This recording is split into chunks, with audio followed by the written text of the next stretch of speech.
네, 주님 감사합니다. 오늘도 주의 성전으로 우리를 불러주셔서 예배의 자리, 말씀의 자리로 불러주심에 감사합니다. 오늘도 주의 말씀을 사모하는 모든 심령마다 은혜의 담비를 내려주시고 은혜로 충만케 하여 주시고 우리가 강한 자로서 세상에 승리하는 믿음의 성도들이 모두 되도록 우리를 축복하여 주옵소서. 부족한 종을 사용하여 주심에 감사함을 드립니다. 오직 하나님의 영광만 드러내게 하여 주옵소서. 감사하며 예수 그리스도를 받들어 기도하옵나이다. 아멘. 할렐루야. 오늘도 주의 은혜를 사모하고 말씀을 사모하고 주의 전으로 나온 모든 성도님들을 축복합니다. 하나님께서 사모하는 심령마다 놀라운 은혜로 충만케 해주시고 세상을 이기는 승리자의 길을 걸어갈 수 있는 강함을 허락하여 주실 줄로 믿습니다.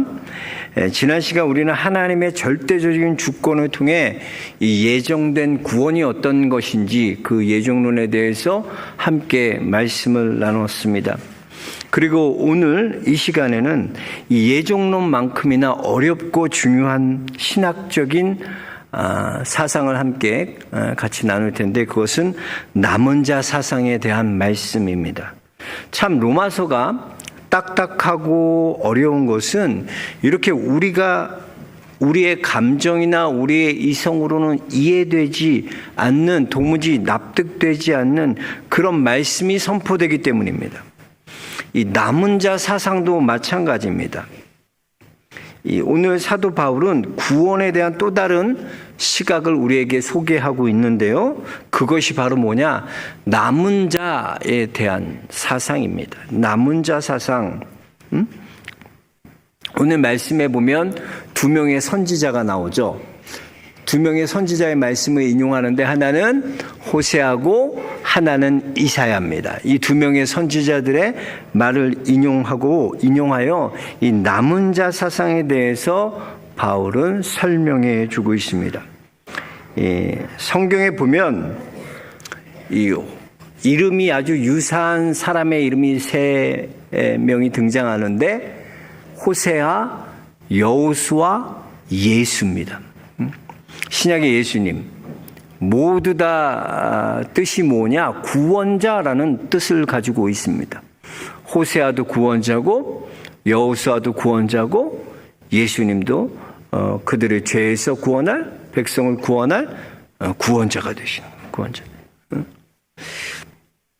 호세아 선지자는 우리가 잘 아는 이 호세아 선지자는요 하나님의 명령을 받았어요. 어떤 명령이나 음란한 여인을 취하여 그를 아내로 맞아라. 그래서 그 음란한 여인이 누구였냐? 고멜이라는 여인이었어요. 그 고멜은 직업 여성이었어요. 장녀였어요. 근데 그거를 자기 아내로 맞으라는 거예요. 이건 율법적으로 맞지 않는 말이에요. 하나님의 선지자가 그 음란한 여인을 취한다는 것 자체가 율법으로 맞지 않는 거예요. 취할 수 없어요. 근데 하나님 취하라고 그러시는 거예요. 그럼에도 그것을 통하여 하나님께서 이루고자 하시는 하나님의 뜻이 있었기 때문에 호세아는 순종하고 고멜과 결혼하게 됩니다. 그래서 결혼해서 3명의 자녀를 낳게 됩니다. 그 3명의 자녀의 이름이 첫째는 이스라엘이요. 이스라엘이라는 뜻은 뭐냐? 그가 찢으신다, 그가 흩으신다 라는 뜻을 갖고 있어요. 그러니까 첫째 아이의 이름 이스라엘은 하나님의 심판을 말하는 거예요. 재앙을 말하는 거예요. 하나님이 흩어버리시고 찢어버리시겠다는 하나님의 심판을 말하는 거예요. 야, 어떻게 이름을 이스라엘로 짓나? 둘째 이름은 로루하마예요. 로루하마. 그 로루하마는 루하마라는 것은 긍휼히 여기다, 불쌍히 여기다라는 뜻이에요. 그러니까 정관사 로가 히브리어 로가 붙으면 부정관사 로가 붙으면요 그것은 부정어가 되는 거예요. 그 루하마라면 다시는 내가 불쌍히 여기지 않겠다. 다시는 긍휼히 여기지 않겠다라는 뜻이 로로아머예요. 그러니까 첫째는 흩어버린다는 거고 둘째는 불쌍히 여기지 않겠다, 긍휼히 여기지 않겠다는 거. 셋째 이름이 뭐냐? 로암미예요. 로암미 자녀 이름이. 똑같이 로가 부정관사죠. 암미는 뭐냐? 백성, 내 백성이다라는 뜻이에요. 너희는 내 백성이고 내 자녀라. 이게 암미예요. 암미. 근데 로암미 하면 뭐예요? 내 백성이 아니다. 너희는 내 자녀가 아니다. 넌 아빠 아들 아니다. 라고 말씀하셔요. 그러니까 이름을 풀어보면 어떻습니까? 하나님의 백성을 더 이상 하나님의 자녀를 하나님께서 인정하지 않으시다는 거예요. 긍휼히 여기지 않으시겠다는 거예요. 너희를 흩어버리겠다는 거예요. 얼마나 무서운 하나님의 심판을 말씀하고 있습니까? 그래서 이 고멜을 통하여 하나님께서 이 세 자녀를 통해 주시는 하나님의 메시지는 이스라엘을 향한 하나님의 메시지예요. 하나님께서는 이스라엘에게 모든 사랑을 다 주셨어요. 내가 너에게 모든 것을 다 주었지만 너희는 어떻게 했나? 내 백성이 아닌 자처럼 살았고 내 자녀가 아닌 자처럼 행했고 너희가 배교하였고 나를 떠났고 나를 버렸다. 그 이스라엘의 행태, 이스라엘의 역사적 그 당시의 모습을 하나님께서는 이 고멜을 통하여 그 자녀들을 통하여 하나님께서는 말씀하고 계신 것입니다. 그래서 호세아는 하나님을 떠난 배교한 이스라엘을 뭐라고 묘사하고 있나? 음행한 이스라엘로 묘사하고 있어요. 자기가 음란한 여인을 취한 것처럼 음행한 이스라엘로 묘사하고 있습니다. 이스라엘은 하나님보다 더 좋아하는, 더 기쁨은 걸 위해서, 자신의 쾌락을 위해서, 자신의 욕심을 위해서 하나님을 배교하고 하나님을 떠나고 하나님을 버리는 그런 죄를 저질렀다는 거예요. 그게 호세아의 메시지였어요.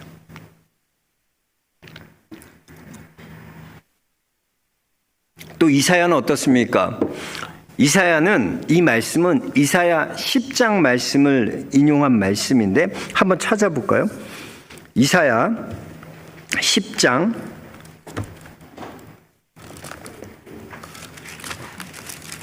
이사야 10장은 제가 가진 성경으로는 구약 성경 979면쯤 있어요. 979 이사야 10장 22절 23절 한번 읽겠습니다.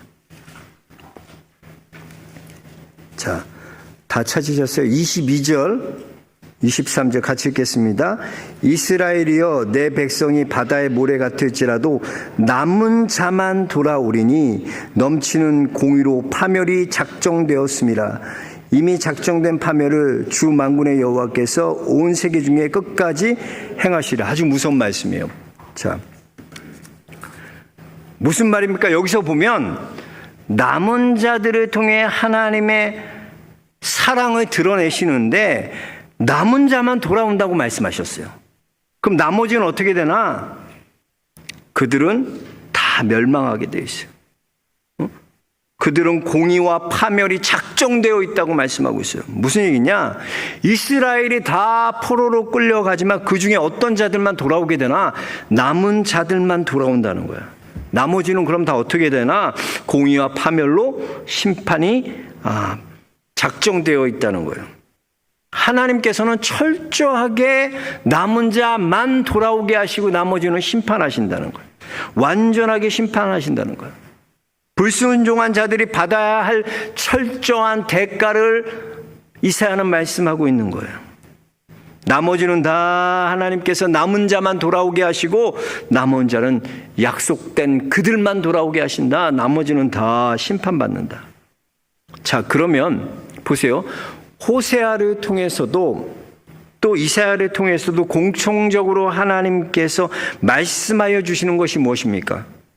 분명한 것은 하나님의 구원은 모든 자들이 받는 게 아니라는 거예요. 여기에 보면 남은 자들이 구원을 받는 거예요. 또 구원받지 못한 자들은 어떻게 되나? 모두 심판 아래 놓이게 된다는 거예요. 그러니까 이것은 구원이 절대적인 하나님의 주권과 은혜로 받는 것임을 다시 한번 강조하는 거예요. 생각해 보세요. 하나님께서 이스라엘을 구원하셨어요. 근데 이스라엘을 전부를 구원하셨습니까?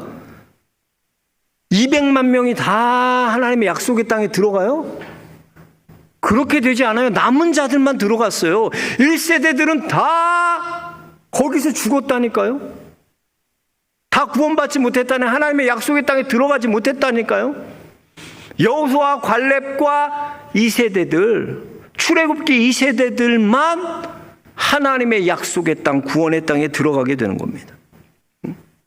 성경은 그걸 말하고 있어요. 육신의 씨가 구원받습니까? 아니에요. 약속의 씨만 하나님이 인정하신다 그래서. 내가 아브라함에게서 났는데요, 나 이스마엘의 아버지, 그렇다 할지라도 하나님 누구만 인정한다고? 약속의 씨만 인정하신다는 거예요. 이상만 인정하신다는 거예요. 야곱과 에서도 마찬가지예요.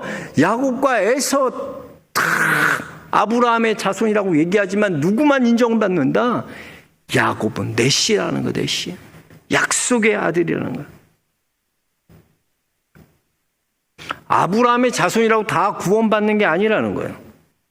구원받는 것은 믿음으로 반응한 사람이 구원받는 것이지 다 구원받을 수 없다는 거예요. 그리고 그 믿음으로 반응한 것조차도 하나님께서 주신 선물이라는 것입니다. 여러분 그렇잖아요. 우리가 복음을 전할 때 어떤 사람이 구원을 받습니까? 하나님의 말씀을 전할 때 그 말씀을 믿는 자들이 구원을 받아요. 근데 그 믿음조차도 뭐예요? 하나님의 선물로 주신 거예요. 왜 어떤 사람은 믿고 어떤 사람은 똑같은 복음대로 믿지 않나? 하나님의 선물이라는 거예요. 그렇다면 하나님께서 제가 지난 시간에 말씀드렸어요. 그럼 하나님이 불공평한 거 아니냐? 불평등한 거 아니냐? 누구는 구원하고 누구는 구원받지 못하고? 은혜로 구원받은 우리가 그렇게 하나님 앞에 말할 수 있어요? 은혜로 구원받은 우리가 하나님의 섭리를 다 이해할 수 있습니까? 우리는 구원에 대해서 오직 감사와 찬양과 감격할 뿐이지 우리는 자랑할 것이 아무것도 없는 존재예요. 우리는 하나님의 은혜로 구원받았기 때문에.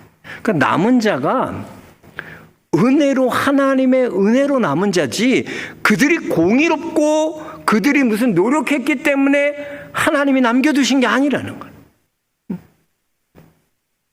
자, 그리고 여기서 우리는 또 한 가지 이 남은 자 신학에 대해서 생각해 보아야 될 것이, 이 남은 자들에 대해서. 자, 성경을 보면요, 흔들리지 않는 하나님의 한 가지 마음이 있는데, 그것은 하나님의 백성에 대해 하나님은 무섭게 심판하시고 채찍질하시고 질책하시고 심판하세요. 그러나 단 한 번도 마지막 멸망으로, 심판으로 끝나지 않는다는 이야기예요. 하나님의 백성의 마지막이 심판이 아니라는 거예요. 그 심판과 질책 안에 무엇이 숨겨져 있나? 구원이 숨겨져 두셨다는 거예요. 우리 호세아 선지자 호세아서 1장 한번 찾아가 보겠습니다. 호세아서 다시, 오늘 성경 좀 많이 찾을 텐데요. 호세아 1장은 1258면쯤 있어요. 1258면. 한번 이거 자꾸 읽어봐야 돼, 찾아서. 오늘 좀 딱딱할 수 있어요. 호세아 1258 구약성경 1장 9절 10절 한번 다 같이 읽어보겠습니다. 9절, 호세아 1256면 1장 9절 10절입니다. 같이요. 여호와께서 이르시되 그의 이름을 로암이라 하라. 너희는 내 백성이 아니요 나는 너희의 하나님이 되지 아니할 것입니다. 그러나, 이거예요. 그러나. 자, 계속. 이스라엘 자손의 수가 바닷가의 모래같이 되어서 헤아릴 수도 없고 셀 수도 없을 것이며, 전에 그들에게 이르기를 내 백성이 아니라 한 그곳에서 그들에게 이르기를 너희는 살아계신 하나님의 아들들이라 할 것이라 라고 말씀하고 있습니다. 자, 보세요. 너희는 내 백성이 아니라고 한 그곳에서 그들에게 이르시기를 너희는 살아계신 하나님의 아들들이라 할 것이라. 이게 남은 자야, 남은 자. 무슨 말입니까? 분명 하나님께서 무섭게 심판하시고 질책하세요. 그러나 그것이 끝이 아니라는 거예요. 그 안에 다시 기회를 주시고 긍휼을 감춰두시고 회복을 감춰두시는 거예요. 하나님께서 반드시 회복하신다는. 그래서 하나님의 백성이 멸망과 심판으로 끝나는 것이 아니라 그 심판과 그 질책 안에는 무엇을 숨겨두시냐? 회복을 숨겨두신다는 거예요. 회복을. 이게 하나님의 은혜라는 거예요. 여러분 보세요. 우리의 선조인 아담이 범죄했어요. 아담이 범죄함으로 하나님이 아담을 버리셨습니까? 아담을 버리죠. 아담에게 뒤를 이어 아벨을 주셨어. 가인과 아벨을 주셨어요. 근데 그 약속의 아들 아벨을 주시고도 가인이 아벨을 죽이잖아. 그러면 그게 끊긴 거예요? 심판이에요? 이제 심판이 임한 거예요? 아니에요. 셋을 하나님께서 남겨두셨어요. 그를 대신해서 셋을 두신 거예요. 이렇게 하나님께서는 숨겨두세요. 회복을 숨겨두세요. 그래서 이 셋의 자손들이 번성하게 돼. 근데 얼마나 범죄를 심하게 범죄하더니 그들이 생각하는 모든 것이 악했다고 성경은 기록하고 있습니다. 사람들이 범죄감으로 말미암아 그들의 생각하는 생각대로 계획한 모든 것이 인간이 악하게 되었다 그랬어요. 여러분 생각해 보세요. 사람은 가끔가다 나쁜 생각 들어야 안 들어? 저 사람 정말 어떻게 됐으면 좋겠다. 이런 생각 해야 안 해? 에이, 솔직해지자고 하잖아. 저 꼴 보기 싫은 사람. 교회 안 나왔으면 좋겠다. 제발 좀. 그러면 안 되지만 가끔 그럼 나쁜 생각 들 때 있잖아요. 네? 미운 사람 보면. 근데 어떻게 사람이 생각하는 모든 것이 항상 악할 수 있습니까? 그만큼 뭐예요? 죄가 온 세상에 만연했다는 거, 만연했다. 그래서 하나님께서 사람을 지으셨음을 한탄하시고 근심하셨다. 그래서 어떻게 해서 물로 쓸어버려요. 홍수를 내려, 홍수. 그럼 하나님이 홍수 내리면 세상 심판하면 끝난 거예요? 아니요. 노아를 남겨두시잖아, 하나님이. 노아와 그 가족을 구원하시고. 그럼 노아와 가지고 구했으면 또 하나님 은혜대로 잘 살아야 되네. 그래, 인간은 그렇잖아. 또 범죄해. 바벨탑을 쌓고 자기 멋대로 자기 이름을 내려고 하고. 그럼 끝난 겁니까? 아니야. 하나님이 아브라함을 바벨로니아에서 불러내. 그리고 약속을 허락해 주셔.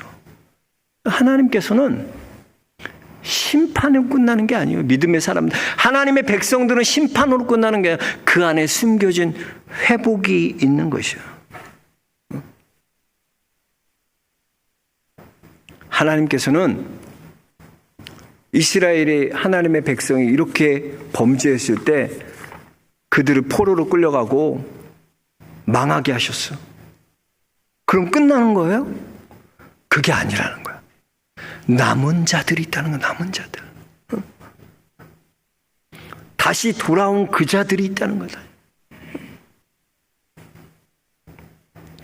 그런데 보면 지금 이스라엘의 가장 큰 문제는 뭐냐면 하나님의 모든 구원의 과정을 통하여 하나님께서는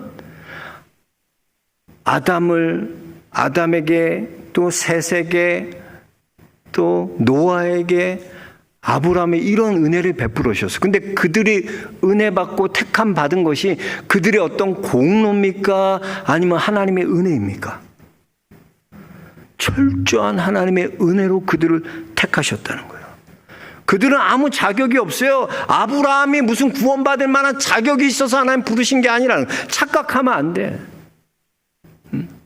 노아가 무슨 구원받을 자격이 있어서 하나님이 노아 택하시 아니라는 거 아니라. 자격 없는 자에게 위로부터 주시는 하나님의 철저한 은혜로 말미암아 택함 받았다는 구원의 행위가 아니라는 거예요. 구원의 행위로 구원받은 거, 너희의 행위로 구원받은 것이 아니라 은혜로 구원받았다는 거, 은혜로. 근데 이스라엘은 그렇게 생각하지 않는다니까. 우리 30절부터 33절까지 다시 한번 읽어보겠습니다. 오늘 말씀 로마서 9장 30절부터 33절. 저 이스라엘의 유대인들 어떻게 생각하는 자 같이요. 그런즉 우리가 무슨 말이 하요 의로움을 따르지 아니한 이방인들이 의를 얻었으니 곧 믿음에서 난 의요 의의 법을 따라간 이스라엘은 율법에 이르지 못하였으니 어찌 그러하냐. 이는 그들이 믿음을 의지하지 않고 행위를 의지함이라. 부딪히는 돌에 부딪혔느니라. 기록된 바 보라 내가 걸림돌과 거치는 바위를 시온에 두노니 그를 믿는 자는 부끄러움을 당하지 아니하리라 함과 같으니라 라고 말씀하세요. 자, 유대인들은 뭡니까? 유대인들의 근거는 어디에 있어요? 이스라엘의 자신의 구원의 근거를 어디에다 둔다고요? 그들은 믿음에 두지 않고 뭐로 둔자? 행위에 둔다는 거예요. 행위의 근거를 둔다는 거예요. 유대인들에게는 이 행위로 둔 것, 그러나 이방인들은 어때요? 믿음에 두는 거예요. 믿음에 두는 거예요. 그렇기 때문에 유대인들에게는 예수 그리스도가 어떤 자입니까? 걸림돌이 되고 거치는 돌이 될 수밖에 없어요. 예수 그리스도가. 왜? 행위로 구원받으니까 예수 그리스도의 은혜를 받아들이지 못하는 거예요. 그러니까 예수 그리스도가 그들에게는 걸림돌이 되고 거치는 바위가 된다. 그러나 구원을 받는 우리는 어떻습니까? 예수 그리스도가 우리의 구원의 능력이 되어주시는 줄 믿습니다. 이게 다르다는 거예요. 이게. 이것을 베드로 사도는요, 베드로전서 2장에서 정확하게 이것을 묘사하고 설명해 주고 있는데, 우리 한 번 더 찾아봅시다. 베드로전서 2장으로 가봅시다. 신약성경 베드로전서 2장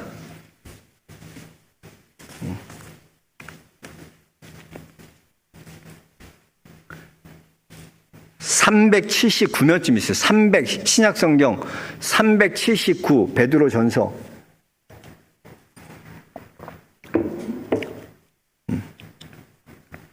3절 4절 우리 같이 한번 읽겠습니다. 너희가 주의 인자하심을 맛보았으면 그리하라. 사람에게는 버림바 되었으나 하나님께서 택하심을 입은 보배로운 산돌이신 예수께 나아가 그랬어요. 예수님은 뭐예요? 보배로운 산돌이 되셨다는 거예요. 예수님은 뭐라고 묘사하고 있습니까? 예수님은 보배로운 산돌이라는 거예요. 구원받은 우리에게는 예수 그리스도가 보배로운 산돌이 되어주시는 거예요. 그러나 구원받지 못한 이들에게는 어떻게 되나? 7절 8절 같이 읽겠습니다. 그러므로 믿는 너에게는 보배이나 믿지 아니하는 자에게는 건축자들이 버린 그 돌이 모퉁이의 머릿돌이 되고 또한 부딪히는 돌과 걸려 넘어지게 하는 바위가 되었다 하였느니라. 그들이 말씀을 순종하지 아니함으로 넘어지나니 이는 그들을 이렇게 정하신 것이라. 자 보세요. 예수 그리스도가 구원을 받은 우리에게는 뭐예요? 보배로운 산돌이 되어주세요. 보배로운 산돌이요. 그러나 구원받지 못한 그들에게는 뭐가 된다고요? 건축자의 버린 모퉁이 돌이 돼서 걸리는 돌이 되고 걸려 넘어지게 하는 바위가 된다는 거예요. 응? 그게 바로 예수 그리스도라는 거예요. 이게 다른 거야, 이게 하는 거. 그러니까 여러분이 예수 그리스도를 나의 보배로운 산돌로 보아지는 사람, 구원받은 자야. 그런데 예수 그리스도가 여전히 뭐로 보이냐? 그는 십자가에서 죽은 죄인이다 보여지는 자는 예수 그리스도가 거치는 돌이 되고 거치는 바위가 되고 건축자들이 버린 모퉁이 돌이 되는 거예요. 여러분 보세요. 마태복음 13장에 보면 밭일 막 하다가 그 밭에서 뭘 발견합니까? 보화를 발견해요. 근데 보화를 발견해서 이 사람 너무나 기쁜 거야. 그래서 자기의 전 재산을 팔아서 그 보화를 사는 거야. 근데 옆집 사람 봐. 아이고 여보 들었어? 저 사람 쓸모없는 밭 자기 전 재산 팔아서 헐값에 자기 재산 다 팔아서 그 밭 사버렸대. 아이고 저런 멍청한 사람이 어디 있어? 그 사람들이 보기에는 그 행동이 이해가 안 되는 거야. 여러분이 은혜로 사는 사람들은요, 세상 사람들이 이해할 수가 없다니까요. 보는 시각이 다른 거야. 보는 시각이 다른. 예수 그리스도가 내게는 은혜가 되고 예수 그리스도가 나에게는 보배로운 산돌이 되지만 믿지 않는 자들에게는 거치는 바위가 되고 걸려 넘어지게 하는 바위가 된다니까요. 예수 그리스도가. 그 여러분들은 예수 그리스도가 어떤 분이십니까? 보배로운 산돌이십니까? 구원받았다는 그 기쁨이야. 여러분 구원받았다는 거야. 내가 구원받았구나. 그래서 나는 예수 그리스도가 보배로운 산돌처럼 믿겨져. 너무 귀하다. 내게 주신 은혜가 너무나 감격하다. 감사하다. 그럴 수밖에 없는 거야. 그리고 이렇게 은혜로 구원받은 우리가 해야 할 일이 있다는 거야. 우리가 다 남은 자예요. 이제 하나님께서 여러분들 구원하신 것은 여러분 어떤 행위로 근거해 두지 않아요. 하나님의 절대적인 은혜로 여러분이 구원받은 줄로 믿습니다. 은혜로 구원받은 이 남은 자들은 그렇다면 어떤 사명을 갖고 있나? 이걸 사도 베드로는 말하고 있는 거예요. 2장 9절 말씀 한번 같이 마지막으로 읽겠습니다. 2장 9절입니다. 그러나 너희는 택하신 족속이요 왕같은 제사장이요 거룩한 나라요 그의 소유가 된 백성이니 이는 너희를 어두운 데서 불러내어 그의 귀한 빛에 들어가게 하신 이의 아름다운 덕을 선포하게 하려 하심이라. 이거야. 남은 자들, 너희는 어떤 자들이나 남은 자들인데 너희는 제사장이요 거룩한 나라요 그의 소유가 된 백성이라 그랬어요. 너희는 왕같은 제사장들이에요. 다 거룩한 하나님의 나라예요. 하나님의 소유된 백성입니다. 그렇다면 우리가 해야 될 뭐야? 그의 기이한 빛의 아름다움을 선포하는 그 일을 우리가 해야 된다는 거예요. 이제 남은 자들이 눈을 돌려 어디로 향해야 돼요? 열방을 향해 돌려야 된다는 거예요. 그것이 남은 자의 사명이야. 왜 하나님께서 우리를 구원하셨나? 왜 아브라함을 택하셨나? 왜 노아를 택하셨나? 왜 셋을 택하셨나? 왜 택하셨다고요? 바로 그들에게 사명을 주시기 위해서. 그들을 통하여 우리가 제사장 나라가 되고 그의 거룩한 백성이 되고 그의 소유가 되고 왕 같은 제사장이 되어서 우리를 그의 기이한 빛에 우리를 부르신 그 아름다운 덕을 선포하는 거야. 여러분, 왜 우리가 새 생명 축제하고 왜 노방 전도해야 되고 왜 이래야 돼요? 우리가 은혜 받은 자라니까, 우리가 남겨진 자니까, 남은 자라니까. 그래서 하나님은 우리를 통해서 무엇을 이루기 위해요? 열방을 구원하기 위해서 여러분들을 부르신 줄로 믿습니다. 우리가 그 사명 감당해요. 그 사명. 여러분들에게 그 일을 위해서 불러주시고 그 사명을 여러분에게 맡겨주셨어요. 우리가 이걸 잊어서는 안 돼요. 나만 구원받았다, 나 남은 자다, 나 은혜다, 감격. 그 자리만 머물러 있으면 안 된다니까. 남은 자로서 열방을 향해 그의 아름다운 덕을 선포하는 우리 영락의 성도님들 모두 되시기 주의 이름으로 축원합니다. 그 덕을 선포해야 돼. 때를 얻든지 못 얻든지 선포하십시오. 우리가 6월 25일 새생명 축제를 앞에 두고 있습니다. 여러분 기도하면서 초청자들을 위해 눈물로 기도하십시오. 그 영혼을 위해 눈물로 부르짖으십시오. 여러분이 구원받았다는 그 놀라운 감격에만 머무지 말고 그 영혼을 향해 그 아름다운 덕을 선포하는 우리 영락의 성도님들 모두 되시기를 주의 이름으로 축원합니다. 하나님 감사합니다.